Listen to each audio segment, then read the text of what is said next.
Ben bonjour. Bonjour. Je suis vraiment contente de vous recevoir aujourd'hui. C'est vraiment quelque chose en tout cas, que je voulais parler depuis très longtemps. Enfin. Oui. Merci de nous avoir invités. On est vraiment contente aussi. Ben c'est incroyable. Puis vous pouvez vous présenter en fait. Oui. Vas-y. Je me lance. Je m'appelle Jessica. Je suis intervenante au PIPQ. PIPQ qui signifie Projet Intervention Prostitution Québec. Je suis intervenante depuis un petit bout, mais au PIPQ, ça fait environ 1 an et demi que je suis là. Je travaille dans le volet prévention qu'on aura l'occasion de redéfinir là, dans quelques instants. Oui. Moi, c'est Marie-Manuelle. Je suis aussi intervenante au PIPQ. Puis, en fait, moi, ça fait déjà quand même 5 ans que je suis là. Moi, je suis dans l'équipe de prévention aussi, mais responsable d'un projet que je pourrais parler un petit peu tout à l'heure là, au niveau des garçons. Oh, wow! Voilà. Oui, très intéressant. Puis aussi, vous avez un podcast.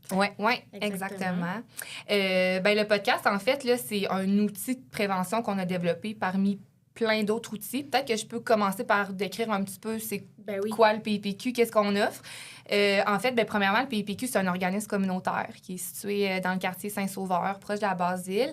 Puis notre mission, c'est d'accompagner vraiment toute personne de tout âge, de toute identité de genre qui gravite autour de la dynamique prostitutionnelle ou autour des échanges de services sexuels. Donc, on a plusieurs volets de services pour accompagner les gens. On a un milieu de vie où les gens peuvent venir répondre à des besoins de base, venir se déposer, parler avec des intervenantes. On a des travailleuses de rue, travailleuses de proximité qui vont aller directement dans les milieux organisés aussi de l'industrie du sexe pour répondre à divers besoins, que ce soit dépistage TSS, accompagnement psychosocial. On a un service de soutien aux proches, tout proches qui ont un proche, en fait, qui soit fait le travail du sexe, qui vit d'exploitation sexuelle. On a aussi un gros volet de prévention là, dans lequel Marie et moi, on travaille. Donc, dans ce volet-là, on a plusieurs projets. Dont les nuanceuses. Les nuanceuses, c'est notre projet web, en fait. Donc, les nuanceuses, la mission de ce projet-là, c'est vraiment de faire de la prévention de l'exploitation sexuelle chez les jeunes, chez les moins de 25 ans. Donc, avec ce projet-là, on a développé plusieurs outils, dont un podcast qui visait vraiment à sensibiliser, informer les gens sur les différentes réalités de l'industrie du sexe. Parce que, comme on aura peut-être l'occasion de le nommer, on a vraiment une approche neutre là, au niveau de toute cette industrie-là. Donc, notre but, c'était vraiment de faire découvrir les différentes réalités qui peuvent aller autant du travail du sexe vraiment consenti jusqu'à quelqu'un qui vit de l'exploitation sexuelle, là, carrément. Là. Donc, c'est ça. Ouais. Puis, est-ce que votre organisme vient en aide aussi avec certaines personnes qui, justement, font ce travail-là par choix, puis par... est-ce que vous les aidez ou comment ça fonctionne par rapport à ça? À quel point est-ce qu'ils ont de la liberté et tout? J'imagine que c'est plus un encadrement là, dans ce cas-là. Oui, effectivement. Mais tu sais, souvent, les personnes, mettons, qui vont avoir l'identité de travail du sexe vont beaucoup plus graviter autour du projet, par exemple, Catwoman, qui est un projet de santé-sécurité, justement, des travailleuses du sexe. Donc, clairement, dans ce volet-là, c'est des personnes qui sont beaucoup plus assumées, tu sais, affirmées dans leur choix que pour eux, finalement, l'échange de services sexuels, c'est vraiment une identité comme un métier. Là. Ouais. Donc, c'est leur gagne-pain, c'est un travail. Ils ont plein d'autres sphères dans leur vie.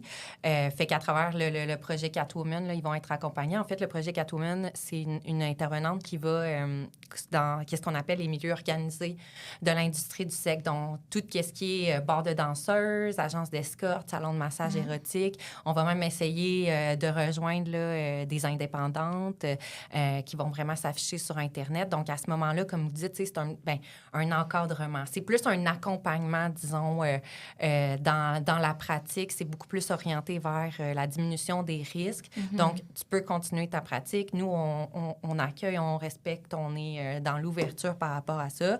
Mais voici comment t'outiller pour assurer ta sécurité, ta santé physique, etc. Donc, on est vraiment dans cette approche-là là, dans le projet. Oui, j'avais entendu parler aussi qu'il y avait une espèce de Black blacklist aussi? Est-ce que vous êtes responsable de ça ou c'est plus niveau personnel de chaque... De clients, disons? Oui.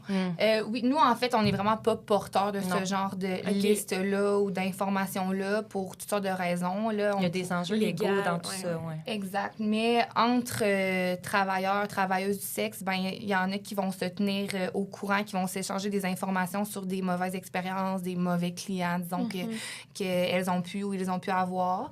Mais je sais qu'on en a parlé dans un podcast, justement, qu'on avait fait, puis il y en a déjà eu une liste de mauvais clients qui avait tenté d'être mise en place à travers un journal, ça s'appelait le Journal de la rue, dans lequel, c'était des travailleuses du sexe qui participaient à la rédaction de ce journal-là et qui s'échangeaient ces informations-là, mais ce projet-là, il est comme un peu mort dans l'œuf, je pense. Là. Donc, maintenant, avec Internet, on peut pas trop se permettre non plus de divulguer ces choses-là. Puis, on n'y a pas nécessairement accès, nous, en tant qu'intervenante non plus. Là. On n'accompagne pas non plus aucune personne cliente. Là. Donc, c'est pas notre créneau non plus. Ouais. Ah, parfait. Puis, mettons que quelqu'un est dans une situation où est-ce qu'il voudrait avoir de l'aide de votre organisme, comment est-ce que ça fonctionnerait? Bien, il y a plein de portes d'entrée, en fait, là, pour avoir accès au PIPQ. Tu sais, ça peut être tout simplement par le milieu de vie, un appel, tu sais, etc. Ça peut être par le web, là, justement, comme Jessica parlait tantôt du projet Les Nuanceuses. Bien, tu sais, on est sur toutes les applications. Là, je pense que tu n'as pas eu le temps d'en parler tantôt, mais tu sais, Instagram, Snapchat, TikTok. Donc, toutes ces applications-là sont quand même une voie d'entrée là, pour avoir accès pour l'instant, c'est Jessica sur la page. À moi. fait que tu sais, ça aussi, c'est une porte d'entrée. Sinon, on a aussi, tu sais, par tous nos projets de prévention. Donc, on a, tu sais, un projet de prévention au niveau des garçons en prévention de la criminalité et du proxénétisme. Puis, on a un projet de prévention aussi de l'exploitation sexuelle auprès des jeunes filles. Donc, ça aussi, c'est des portes d'entrée quand même pour avoir accès à nos services. Là. Donc, c'est pas nécessairement des jeunes qui vont venir cogner à notre porte, mais de par les projets qui sont dans les écoles, dans les centres jeunesse, bien, ils tombent à avoir accès au PIPQ. Puis à ce moment-là aussi, là, c'est une porte d'entrée là, pour avoir accès. Puis finalement, il y a tout le volet de travail de rue qui est quand même pour le PIPQ. Mettons, le départ du PIPQ commence par le travail de rue. Donc, c'est vraiment notre grande philosophie. Là. Donc, tu sais, même si on est en prévention, on travaille quand même avec l'approche de travail de rue. Fait que ça aussi, au niveau du travail de rue, bien, évidemment que c'est une porte d'entrée. Puis à ce moment-là, bien, tu sais, de par l'approche du travail de rue, en fait, on va vers les gens. Donc, le PIPQ, tu peux venir vers, mais le PIPQ peut venir à toi aussi, là, à ce moment-là. Parfait. Puis, j'étais pas au courant que c'était pas juste un organisme pour les personnes qui vivaient de l'exploitation sexuelle ou du travail du sexe, aussi pour les personnes dans un système de proxénétisme, puis pour les jeunes garçons, peut-être, qui... C'est assez nouveau, là, par exemple, là, effectivement, que ça surprend encore parce que c'est quand même assez récent que...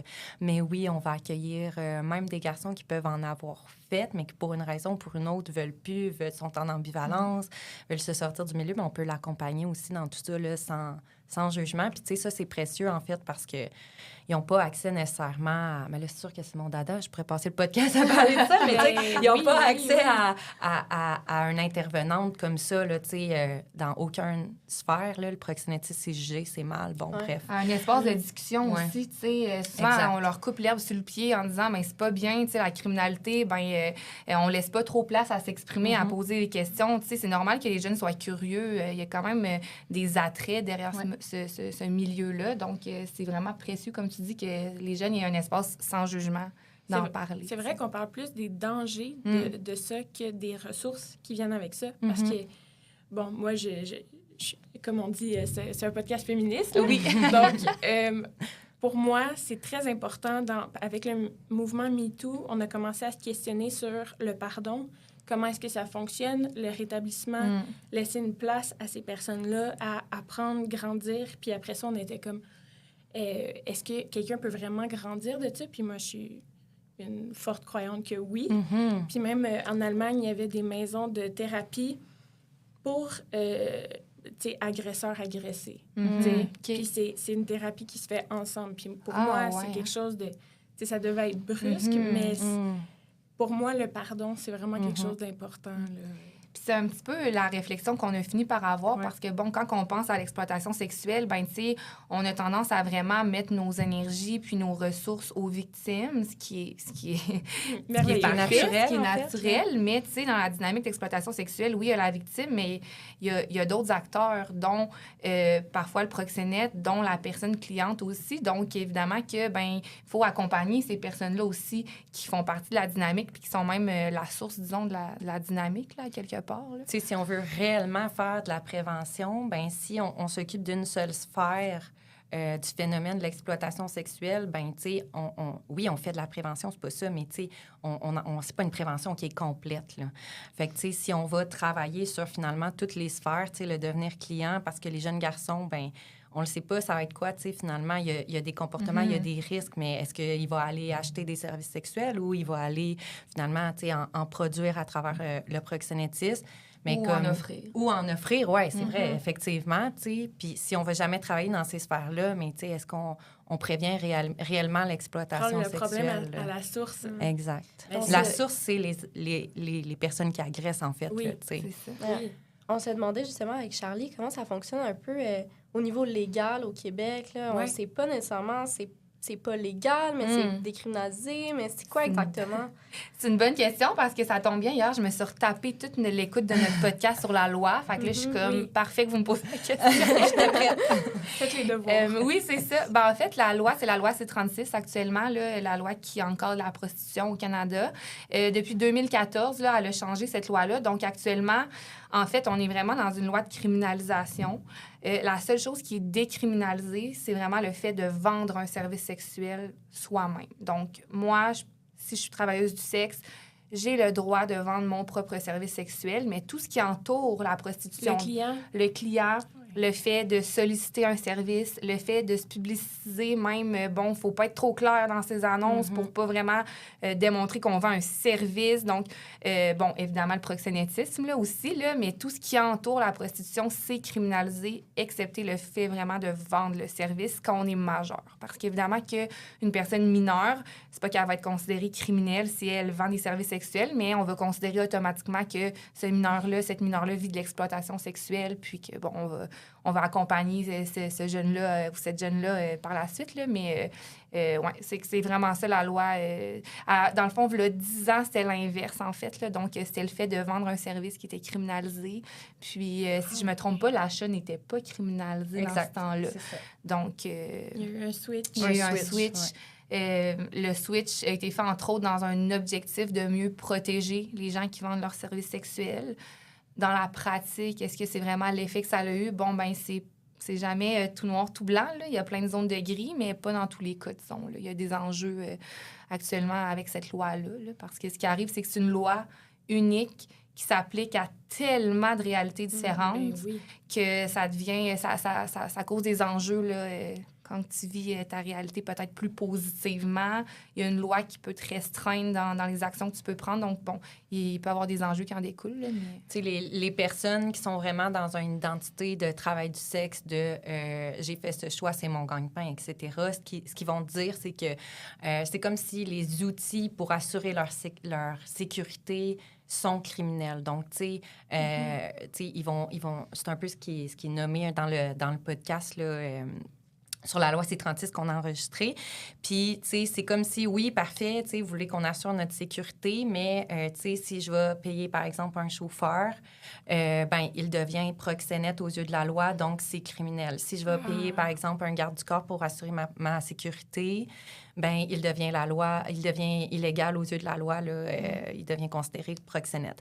Fait que bref, tu sais, puis il y a plein d'autres outils comme ça que finalement, c'est comme si c'était pas accessible. Donc, c'est un peu la critique qui ressort là, des personnes vraiment sur le terrain. C'est ça, puis je compare un peu à Amsterdam, où là-bas, c'est énormément légal, c'est affiché, ouvert, c'est affiché, c'est comme, voici la rue, il y a du tourisme sexuel, oui. Absolument. Puis là-bas, il y a vraiment... C'est très encadré, c'est-à-dire qu'il y a beaucoup d'organismes, il y a plein de places pour aller faire tester, il y a plein de places pour qui encadre vraiment, qui permet de la sécurité autant pour les femmes que pour les usagers, peu importe. Oui, tout à fait. Mais c'est fou parce qu'il y a vraiment un clash, là. Tu sais, autant que, bon, comme tu dis, dans ces pays-là, ben c'est accepté, voire même valorisé dans un certain sens. Puis on traverse l'océan, puis on se rend ici où, au contraire, ben, on veut que ça soit caché le plus possible. Entre autres, c'est un peu pour ça que les établissements organisés, là, quand on parle de bars de danseuses, de salons de massage, ben c'est toléré. Théoriquement, si on prend la loi telle quelle, ben on pourrait dire, attends un peu, là, ces établissements-là, ben ils agissent un peu à titre de proxénètes, là, parce que ils font de l'argent sur le dos du travail du sexe, disons, des individus, mais bien, vu que ça permet de cacher un peu l'industrie du sexe, puis évidemment aussi d'assurer une sécurité, là, à quelque part, mais il y a un clash, là, clairement, dans nos façons de le concevoir, puis dans nos approches. Là. Nous, on est quand même une société assez abolitionniste là, du travail du sexe, de l'industrie. C'est ça. Puis, selon vous, qu'est-ce qui serait le mieux? Qu'est-ce qui serait le plus... C'est une bonne question. Non, mais je suis prête à y aller. Parfait. En fait, tu sais, pour de vrai... C'est comme... non, mais en fait, c'est que est-ce qu'il en existe un mieux? Ouais. Est-ce qu'il en existe un qui n'aura pas d'enjeu? Tu sais, on dirait que... Je sais pas. Est-ce qu'il existe un sweet spot, au moins? Comme quelque chose, un endroit où c'est... J'aurais le goût de dire qu'en fait, là, nous, on travaille avec un continuum. OK? Donc, un continuum avec 2 pôles. Puis, nous, on considère que... Voyons, j'ai comme un cheveu de poignet. On considère que le premier pôle, en fait, là, c'est le travail du sexe, où là, la personne a 100% le contrôle de sa pratique, c'est autonome, c'est volontaire, c'est une identité de travail, elle se valorise peut-être même là-dedans, ce qui est super valide. À l'inverse, ben, l'autre pôle, on parle d'exploitation sexuelle, voire de traite humaine. Donc, à travers ces 2 pôles-là, ben, dans un continuum, il y a plein de choses qui se situent entre ça, donc plein de réalités différentes aussi. Donc, on pourrait considérer qu'il y a comme un bout du pôle, une extrémité où le consentement est à 100%, puis l'autre, il est à 0. Puis après ça, ben, le degré de consentement, il peut varier. Donc, il y a des gens qui vont se situer un petit peu partout sur ce pôle-là. Nous, notre approche au PIPQ, c'est qu'on ne prend pas position. Il y a des organismes qui vont être plus, disons, pro-sexe, comme... Projet Lune qu'on a accueilli, qui vont vraiment... Stella à Montréal, qui vont vraiment se positionner au niveau de la défense des droits des travailleurs, travailleuses du sexe. Souvent, c'est des organismes qui vont vraiment, se battre pour la décriminalisation totale pour les raisons qu'on a nommées là, au niveau de la sécurité, les raisons précédentes. À l'inverse, il y a des organismes qui vont être plus abolitionnistes, donc qui vont considérer que toute forme de travail du sexe ou de prostitution, bien, c'est à quelque part un rapport de domination, un rapport inégal entre hommes et femmes au final. D'un point de vue macro-social, on peut aussi le concevoir comme ça. Donc, après, je pense que chaque position à sa place parce qu'il y a des gens qui vont vraiment se retrouver chez Projet Lune parce qu'elles sont valorisées là-dedans puis elles veulent juste avoir du soutien pour avoir accès à des condoms, mettons. Oui. Bon, bien, parfait, ça va y répondre à ce besoin-là. Ou, OK, t'est arrivé quelque chose, tu aurais besoin de quelqu'un pour t'aider à défendre tes droits. Bien, ça va vraiment y répondre. Mais à l'inverse, la personne qui est, l'industrie du sexe, bien, pour elle, c'est pas du travail, là. Ça a été de la survie. Elle a vécu des traumas. C'est super négatif. Ça a éveillé justement des traumatismes quelconques. Bien, évidemment que cette personne-là, peut-être qu'elle se reconnaîtra pas nécessairement comme une travailleuse du sexe qui veut défendre le travail du sexe comme une identité de travail. Peut-être qu'un organisme qui va plus l'amener à sortir de ce milieu-là va plus répondre à son besoin. Fait que je pense que tout le monde a sa place, en fait. Fait que dans le fond, ça dépend des organismes, puis il y en a plusieurs selon tes besoins. Puis c'est vrai que c'est très important, un organisme, mais je me demande, c'est quoi votre place là-dedans, niveau légalité ou secret professionnel? Comment ça fonctionne? Bien, c'est sûr qu'on est vraiment soumis à la confidentialité. Là. Donc, tu sais, nous, en fait, les gens qui viennent nous voir, bien, on va vraiment partir de leurs besoins. On les accompagne vraiment en toute confidentialité. Quand tu veux dire, disons, au niveau légal, parles-tu plus de des mineurs ou... Oui. OK. Oui, puis justement, le projet pour les garçons qui sont... ou peut-être même des filles qui sont en proxénétisme, comment ça fonctionne, ça? À quel point vous devez garder le secret professionnel et tout?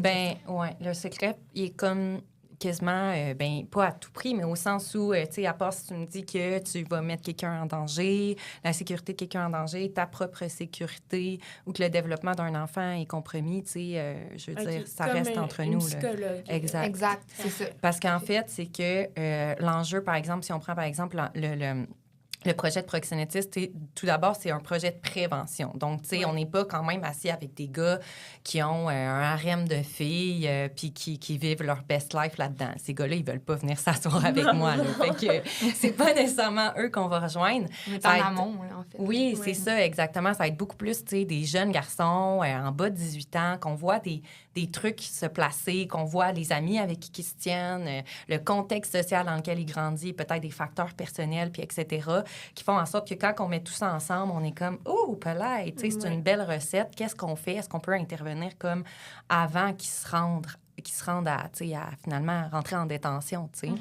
Fait Est-ce qu'il y a, par exemple, des fois de la cour qui vont faire des demandes comme pour des jeunes, justement, ou non, c'est pas quelque chose? Pas pour le moment. Est-ce qu'un jour, on se rendra là, peut-être, mais pas pour le moment, là, tu sais, on est vraiment comme plus à petite échelle, admettons. Comme des conditions légales, là, tu veux dire? OK. Que, mettons, sa condition soit de suivre, par exemple, le projet MIR, là. On n'est pas encore... on n'est pas là. Puis je pense pas qu'on va venir là un jour parce qu'en fait, on veut vraiment que ce soit comme volontaire, tu sais. Si c'est dans tes conditions, bien, ça se peut que tu viennes t'asseoir puis que tu me dises un peu ce que je veux entendre, tu sais, pour que je te mette une petite bonne note puis là, que ça se passe bien.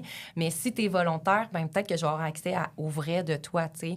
Puis si je leur offre pas, tu sais, pour revenir peut-être à ta question de comme si vous avez un dévoilement ou whatever, tu sais, bien, je veux dire, si moi, j'offre pas cet espace-là pour qu'ils puissent parler, qui va l'offrir, tu sais? Oui. Fait que j'ai pas des gars qui vont me dire comme, ouais, Marie, moi, j'ai 5 filles qui m'attendent vendredi puis je vais toutes les faire travailler, tu sais? Je veux dire, c'est pas ces gars-là qu'on va rejoindre. Fait que pour l'instant, on n'est pas dans des gros enjeux de comme, oh my God, tu sais, qu'est-ce que je fais avec ça? On est plus dans comme, ben ça m'intéresse. Je le sais que j'ai peut-être accès à ça, que, tu sais, j'ai des amis qui le font puis tout ça, ils font du cash, tu sais, ils ont un peu le fame qui vient avec, ou je sais pas, tu sais, l'espèce de sentiment de toute-puissance et tout. Ouais. Ça m'intéresse, j'ai goût d'y aller, Marie, mais tu sais, si j'ai pas cet espace-là pour en parler des enjeux puis tout ça, avec quelqu'un en toute liberté, bien, clairement, c'est clair que ça devient envahissant. Puis là, ben pouf, tu sais, ça se peut que j'y aille.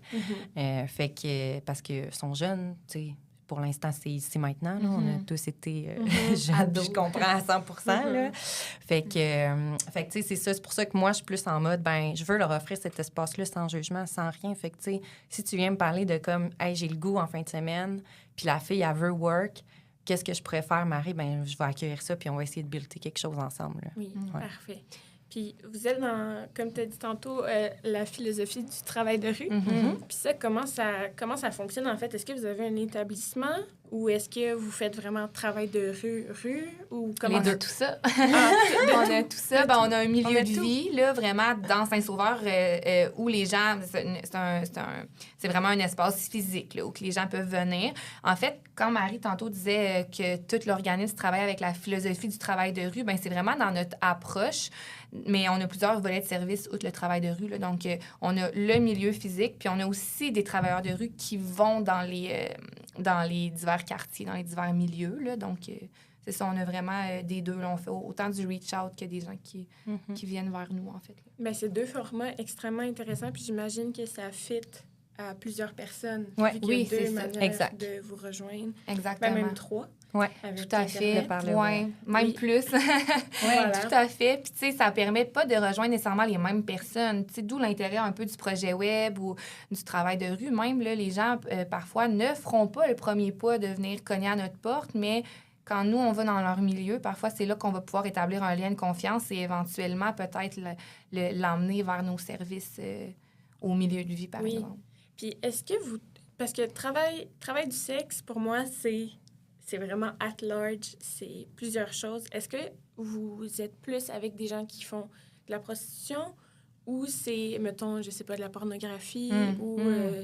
C'est une bonne question. Je veux expliquer les deux aussi, parce que peut-être que... Je me demande du OnlyFans aussi, c'est quoi la place là-dedans? Ouais. Ça dépend des gens, tu sais, vraiment, comme... On est ouvert à tous les accompagner. Ça, c'est clair. Tu sais, première, mettons, peut-être fait, là, c'est qu'on peut tous accompagner ces personnes-là. Après ça, qui qu'on va rejoindre? C'est ça. Peu importe ta pratique, on est ouvert, mais après, c'est sûr que vu la nature de nos différents services, on va pas rejoindre le même monde. Au milieu de vie, puis c'est des généralités, ça n'empêche pas qu'il y a des gens qui vivent pas ce que je vais dire puis qui viennent quand même, mais c'est des personnes qui, souvent sont bien établies au milieu de vie. C'est des gens que ça fait quand même longtemps qu'ils connaissent l'organisme pour la plupart de ceux qui viennent, qui peuvent être dans des dynamiques parfois plus de prostitution, de survie, d'itinérance. Parfois, ça devient un moyen aussi de répondre à des besoins de base. Donc, les personnes qui viennent au milieu de vie, probablement que plusieurs d'entre eux vont pas se nommer travailleurs du sexe. Là. C'est pas un travail, là. C'est ce qui va me permettre de manger à soir ou d'avoir un toit sur ma tête. C'est clairement pas ma job, t'sais.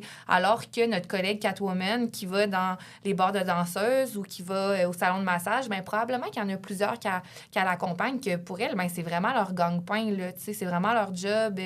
Puis en dehors de ça, elles ont leur vie. Donc, on peut accompagner vraiment toutes ces personnes-là. Au niveau de la pornographie, bien, je ne sais pas si c'est ma vision personnelle ou si c'est partagé par mes collègues, là, mais bon, moi, je considère que ça fait partie quand même de l'industrie du sexe.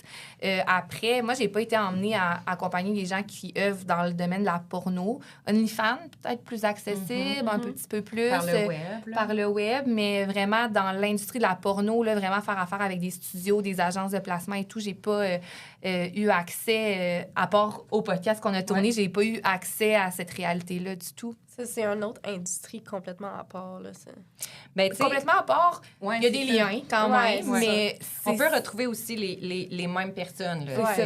Fait que c'est pour ça que, oui, c'est comme un peu à part, mais en même temps, pour nous, ça fait partie de la grande catégorie de l'échange de services sexuels, tu sais, puis de l'industrie du sexe au final, là, tu sais. Parce que j'ai l'impression que la pornographie, c'est hyper encadré.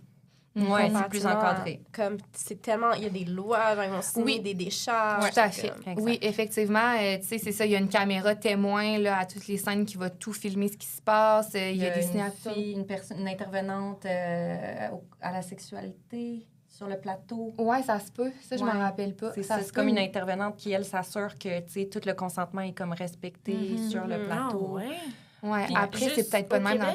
Oui, bien justement, là, je pense que j'allais dire. Je pense que ça dépend des studios. Fait que, tu sais, je veux pas trop m'avancer non plus, là, mais, tu sais, de ce que j'ai entendu, les plus gros studios, disons, américains, il paraît, puis là, c'est vraiment des propos qu'on m'a dit, là. Fait que je dis ça en toute... tu sais, je suis pas certaine de ce que j'avance, mais ce que j'ai entendu, c'est que les studios américains, plus organisés, plus gros, ben seraient vraiment plus à cheval sur, justement, tout ce cadre-là légal, puis le respect des acteurs, actrices, puis aussi de s'assurer que c'est fait un peu plus éthiquement, là, disons. On pourra y revenir, mais il y a d'autres studios peut-être un peu plus petits que c'est pas les mêmes expériences que j'ai entendues nécessairement.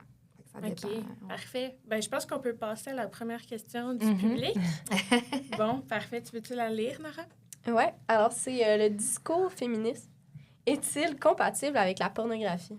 Grosse question. C'est vraiment une grosse question, hein, en fait. Pour de vrai, au départ, pour nous, c'était comme, il n'y a pas de réponse tant que ça à ça. Comme on l'a dit, en tout cas, moi, j'ai l'impression que le féminisme, tout comme le travail du sexe, tout comme toute cette industrie-là, il y a un continuum. Donc, tout dépendant où tu es sur le continuum du féminisme, ta vision des choses va être différente. Puis j'ai l'impression que toutes ces réalités-là sur le continuum du féminisme sont valides et tout ça. Donc, tu sais, puis tout comme la porno, ben il y a plein de types de pornographie. Fait que, tu sais, est-ce que, mettons, de dire que la porno n'est automatiquement pas quelque chose de féministe, tu sais, j'étais comme, ben c'est plus nuancé que ça, tu sais. Tout comme dans le travail du sexe, c'est nuancé. C'est pas un oui ou non, tu sais, c'est tellement de zones de gris. Puis c'est un peu comme on se donnait l'exemple tantôt, tu sais, disons, l'exemple classique, pour moi, une femme qui dit, moi, je suis une carriériste dans la vie, ma priorité numéro 1, c'est mon travail, tu sais, puis qui vraiment, elle, peut-être la vie de famille, c'est pas une priorité, ben let's go, là, c'est super féministe, tu sais. À l'inverse, ben la personne qui, elle, a le goût d'être maman à la maison, puis c'est ça qu'elle veut, puis c'est ça son besoin, puis son désir, ben ça aussi, je considère que c'est valide, tu sais. En fait, je pense que des fois, notre erreur, c'est un peu de vraiment diviser comme nos pensées, puis oublier de mettre au centre de cette lutte-là la femme, puis son bien-être. L'individu en question, Fait que, tu sais, je pense qu'il y a des femmes, disons, qui vont vivre, disons, dans la pornographie. Pour elles, ça va être un lieu d'empowerment, d'agentivité sexuelle, de reprise de contrôle sur leur corps, leur sexualité. À l'inverse, peut-être que selon tes référents, tes expériences de vie, tes normes que tu as inculquées dans la société, ta famille, ben peut-être que la pornographie, dans ta vision, ben c'est vraiment comme la démonstration du rapport de domination homme-femme, puis que tu y vois pas nécessairement d'empowerment là-dedans, puis de reprise de contrôle, puis c'est totalement légitime aussi. Mais je pense que le féminisme commence où ce que chaque personne va respecter aussi l'opinion, puis dans quoi l'autre se sent bien. C'est ça. Puis j'ai réfléchi à ça beaucoup aussi. Puis j'étais comme, oh là là, hein, j'ai confronté un mur.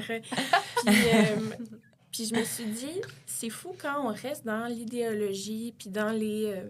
comment je pourrais dire ça? Dans la théorie du féminisme, on peut être beaucoup plus sévère sur ce qu'on choisit de dire oui, non. Exact. Oui. Mais quand tu fais face, puis vous faites face au quotidien à des situations de femmes dans ce milieu-là, dans le travail du sexe, en fait, c'est sûr que c'est beaucoup plus difficile de dire un oui ou un non. Exact. Parce que ça dépend. Ça dépend de ton expérience tellement. Puis, tu sais, je pense que c'est peut-être là que tu t'en allais, parce que c'est toi qui m'avais emmené là hier. On a discuté avant. Puis, tu sais, qu'est-ce que tu écoutes comme contenu aussi? Je pense qu'il y a moyen dans... qu'est-ce que tu réponds comme besoin en écoutant la pornographie? Est-ce que tu comprends? Qu'est-ce que tu vas rechercher là-dedans? C'est quoi le contenu que tu écoutes? Est-ce qu'on peut même répondre à un besoin autre que sexuel là, en écoutant la pornographie, relâcher les tensions, vouloir dormir, etc. Donc, tu sais... C'est sûr que si tu écoutes un scénario où que clairement, là, on n'a pas l'impression que le consentement de l'actrice est là, ben c'est questionnable, tu sais. Du moins au niveau du féminisme, dans le sens où, bon, l'égalité, clairement, là, on sent un rapport inégal. Après, ben il y a de plus en plus, on entend parler de porno plus éthique, plus féministe. Je sais pas si vous avez déjà entendu parler un petit peu de ça, mais, tu sais, il y a de plus en plus de réalisatrices qui vont elles-mêmes écrire les scénarios, qui vont... En fait, c'est toute une équipe de femmes qui vont Est-ce que c'est le site Bellessa? Bien, il y a ce site-là. Il y en a d'autres aussi. Puis, tu sais, on peut... Ce que je trouve intéressant, c'est que, tu sais, je trouve que la sexualité dans notre société est vraiment imagée du point de vue de l'homme en général. Oui. Ça a été beaucoup ça dans les publicités, les médias, les films, les livres, tu sais, dans nos normes même sociales. Dans l'éducation. Oui, là, exactement. Dans les normes de genre. Les chansons, toutes, Exact. Fait que, tu sais, je pense que c'est valide la porno féministe dans le sens où, comme, il y a des femmes qui ont fait « OK, attends un petit peu, nous aussi, on peut être actifs dans cette industrie-là, puis on peut, nous aussi, mettre notre touche, puis mettre notre vision de la sexualité. » Puis ça s'adresse aussi à un public féminin. Exact. Bon, après, ça peut s'adresser à tout le monde, mais ça s'adresse, ça répond à ce que les femmes recherchent davantage, peut-être dans la pornographie. On est encore dans les généralités, mais c'est pour ça que je pense que ça a clairement sa place. Mais bon... tu sais, il y a beaucoup de femmes qui consomment de la pornographie, pour répondre à leurs besoins sexuels ou peu importe quel autre besoin.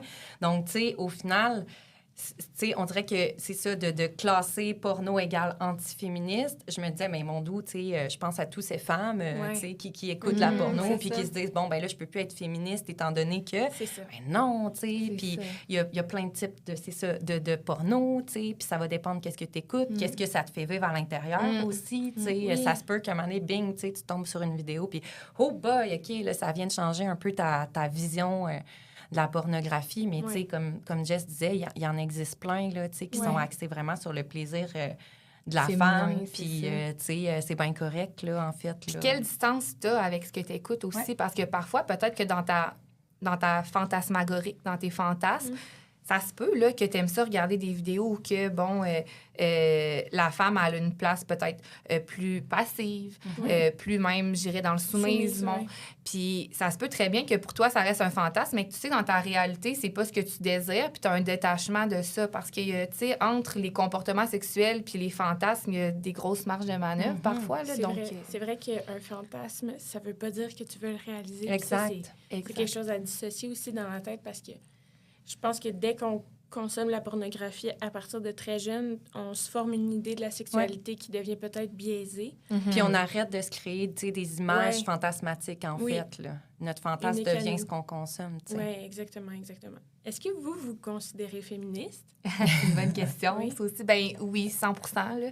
Clairement, à partir du moment où le féminisme, c'est d'aspirer à l'égalité des genres, totalement. Je réponds personnellement, mais je considère quand même mon féminisme inclusif. Mm-hmm. Donc, pour moi, le féminisme, c'est large aussi. Puis je pense que comme tout le monde a sa place dans cette lutte-là, à certains égards aussi. Mais oui, 100%. Oui, on en parlait hier. On a fait un épisode sur comment être féministe. Je l'ai écouté. C'est vrai? Oui. Je peux le temps de le finir, mais je l'ai commencé. C'est vraiment cool. Mais c'est ça, je disais que le féminisme aussi, c'est pour les hommes. Oui. En grande partie aussi. Là. Mais tu sais, moi, je me dis vraiment féministe. Puis tu sais, j'ai consacré, mon Dieu, je peux dire ma carrière. On va dire ça tout bas, ma carrière. Le haut et fort. Tu sais, quasiment, quasiment uniquement à l'intervention auprès des garçons. Tu sais, c'est mon dada, mais je suis vraiment féministe, là. Tu sais, puis j'entends des trucs vraiment anti-féministes dans mon quotidien. Qu'on se parle un peu des fois. Oui, vraiment, c'est ça, tu sais. Sauf que moi, je me dis... C'est comme si je vis mon féministe en me disant, tu sais, si j'interviens sur ces gars-là puis que je réussis à apporter des petits outils, j'épargne peut-être d'autres filles de vivre des trucs moins nice, tu sais, de la part de ces gars-là. Fait que, tu sais, c'est comme si je me sens, en tout cas, tu sais, je me sens bien de le vivre de même en me disant... C'est une agente active dans la lutte. Non, mais tu sais, c'est un peu ma vision de comme, tu sais, je me suis souvent questionnée pourquoi je trippe à aller là-dedans alors que je trouve ça quand même confrontant. Oui. Mais c'est comme si je sens que je peux peut-être outiller pour que, en tout cas, je sais pas si j'ose dire qu'il y a une agression sexuelle qui se passe de moins, mais tu sais, ou peut-être juste, mettons, un gars qui arrête de dire aux filles que c'est des putes, je me dis, nice, tu sais, cool. J'ai gagné ça, puis dans ma lutte au féminisme, c'est ça, tu sais, j'ai épargné ça. Magnifique, j'adore ça. Puis, mettons, est-ce que tu aurais des manières de... Est-ce qu'il y a des manières plus intéressantes pour expliquer à quelqu'un quoi dire, quoi pas dire? Les gars? Oui. Les questionner. Même les... c'est les questions, hein? Ouais. Par question. Les faire réfléchir, tu sais, soulever des incohérences dans le discours, puis qu'ils se rendent eux-mêmes compte que ce qu'ils disent, attends un peu, il y a de quoi qui fait pas de sens. OK. Tu sais, ne serait-ce que... Mais c'est quoi pour toi, tu sais? C'est quoi pour toi une pute? Tu sais, qu'est-ce que ça veut dire? Parce que moi, j'ai ma définition, tu sais. Mais toi, là, c'est quoi? Parce que peut-être que pour moi, ça me touche vraiment que tu utilises ce mot-là parce que dans ma définition, je suis comme ouf, tu sais, mais si je comprends ta définition, peut-être qu'on peut essayer, tu sais, patenter quelque chose ensemble. Puis, tu sais, juste les faire réfléchir, tu sais, est-ce qu'il y a un masculin au mot pute, tu sais? Il n'y en a pas. Mais il y a un fils de pute. Voilà. Exactement, c'est ça. Fait que, tu sais, juste ça, tu sais, dropper cette question-là. Fait que, tu sais, le gars, merde, il n'y a pas de masculin, ouais, tu sais. Fait que, tu sais, on le voit jusqu'à quel point, tu sais, c'est orienté vers les femmes puis juger leur sexualité, finalement, là, tu sais. Exact. Tu sais, juste un exemple d'atelier que tu fais, je sais pas si c'est encore là, celle-là, mais tu sais, un atelier où Marie, elle les fait réfléchir sur c'est quoi un comportement d'harcèlement versus de séduction, tu sais. Puis là, après, c'est vraiment une discussion, là, vraiment, c'est dans l'informel, là. Puis tu sais, habituellement, comme quand tu animes un groupe, t'es même un peu en retrait, tu lis la discussion, mais les gars, ils échangent... Dans notre autre projet, envers les filles aussi, là, mais ils échangent entre eux, puis des fois, ils sont pas d'accord, puis la force du groupe, quand tu te rends compte que, hey, les boys avec qui que je vais à l'école ou mes chums, OK, là, j'en sont vraiment pas d'accord avec ce que je viens de dire, des fois, ça a plus d'impact que quand c'est l'intervenante, qui me le reflète, là. 100%. Puis, c'est vraiment cool parce qu'ils ont probablement pas quelqu'un dans leur entourage pour leur soulever ces questions-là. Non, en fait, tu sais, ce qu'on leur dit, c'est dis plus ça. Mais comme, au final, je veux dire, mais je le comprends même pas, tu sais, c'est ça. Fait que de questionner, souvent, c'est là, OK, là, je me mets à réfléchir, puis là, je me questionne, puis là, c'est là que, c'est vrai que, peut-être que... Mais, tu sais, si tu prends pas le temps de le réfléchir, puis que dans ta vie, on t'a juste dit, ça, c'est interdit, sans jamais t'expliquer ou essayer de comprendre, mais pourquoi? Mais toi, qu'est-ce que ça signifie pour toi, tu sais? Puis, tu sais, on le sait, là, l'interdit, on a le goût, là, tu sais, fait que si maman puis papa, ils me disent de pas faire ça, j'ai encore plus le goût de le faire. Fait qu'au final, d'ouvrir la discussion, je trouve que c'est plus bénéfique, là, que de juste avoir des interdits, là. Ben oui. Puis comment est-ce que vous êtes rendu à ce métier-là? Ça a été quoi votre parcours? Bonne question. On a tellement un parcours différent en plus. Ouais. Ben oui, puis non, on a fait le même cégep puis tout. Ah, c'est vrai, Ouais. t'as raison. De où part mon intérêt, là, je pense que j'ai tout le temps eu de l'intérêt, tu sais, pour comprendre vraiment ce qui me paraît incompréhensible à prime abord. Fait que c'est pour ça que au départ, moi, je m'étais inscrite au DEC en intervention en délinquance parce que je voulais comprendre la criminalité, puis je voulais comprendre un peu qu'est-ce qui mène là, c'est quoi un peu le chemin mental qui peut te mener à poser des actes quelconques. Puis pourquoi je me suis rendue au PPQ, c'est vraiment... premièrement, j'entendais vraiment beaucoup des bons feedbacks du travail qui est fait là-bas, de l'approche, tu sais, dans la bienveillance, dans le non-jugement, dans le redonner le pouvoir à la personne. Tout ça, ça me parlait. Puis, j'ai tout le temps eu un gros intérêt pour tout ce qui est la sexualité humaine aussi. Puis, beaucoup de curiosité pour l'industrie du sexe. Tu sais, c'est un tabou dans la société, un tabou qui suscite la curiosité. Donc, je pense que c'est tous ces intérêts-là qui m'ont mené à prendre le chemin. Mais au départ, moi, quand je rentrais en TID, là, dans ma tête, là, je voulais travailler dans une prison. Là. Je voulais être agente correctionnelle. Ah ouais? Tu sais, j'ai pogné mon 2 minutes, ça n'a pas été long. J'ai fait « c'est vraiment pas pour moi. » Là. Finalement, je me suis enlignée vers d'autres choses. Mais je pense que c'est en apprenant à se connaître comme intervenante que je me suis rendue au PPQ puis j'ai compris que je me sentais à ma place. Mais tu sais, c'est à travers les expériences parce qu'avant ça, j'ai travaillé dans d'autres organismes, dans d'autres milieux aussi. Puis c'est un peu comme ça que j'ai appris à me connaître puis découvrir mes intérêts. Là. Mais oui, c'est vrai que finalement, notre parcours, il se ressemble. Ouais, moi aussi. Moi, je suis issue de TID aussi. Là, et puis, en fait, c'est ça, moi aussi, j'étais convaincue que j'allais finir en détention. Là, dans une autre vie, on était collègues là-bas. Jusqu'à ce que je réalise que non,